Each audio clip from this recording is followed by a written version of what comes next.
The rooms are fully lit and air-conditioned, and the desks and books are set in each classroom. Now it just awaits more than 1,000 students to fill its hallways. However, the road to get there wasn't the easiest, but it was rather quick, as regulatory officials, along with required documents, were set to be completed today to solidify the opening date of the school. Starting early this morning, the Guam Fire Department conditionally approved the interim campus pending the fire alarm installation. According to GFD PIO Ed Artero, a notice of hazard fire watch was imposed pending completion of fire alarm with other discrepancies corrected. The Department of Public Health, meanwhile, conducted its pre-operation inspection, giving the green light pending a sanitary permit.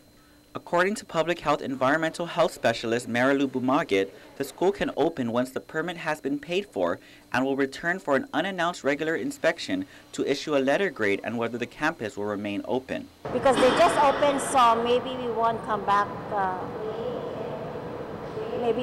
Our priority now is to do inspection on other schools because this is just open, so everything is still in good condition, so maybe it's not our priority to do a regular inspection for this school.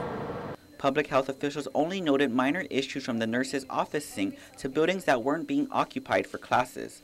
Public Works, meanwhile, inspected the campus last week looking at its structural integrity along with EPA conducting water tests. The required memorandum of agreement, meanwhile, was signed by Guam Education Board Chairman Francis Santos along with the governor's chief of staff. Chief Education Liaison Vince Leon Guerrero says the MOA awaits the final ink from the Attorney General's office, Cortec, and the governor himself.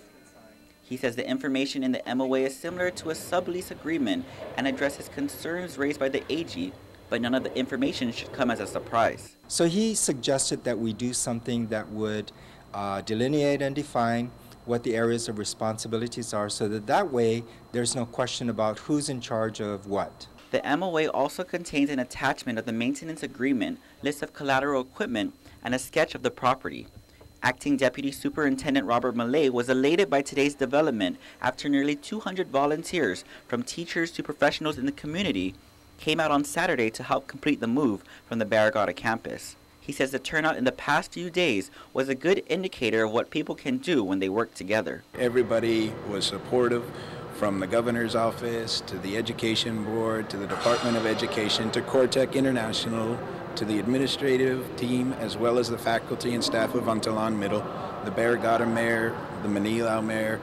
Everybody has had some part in making this happen in a very short period of time.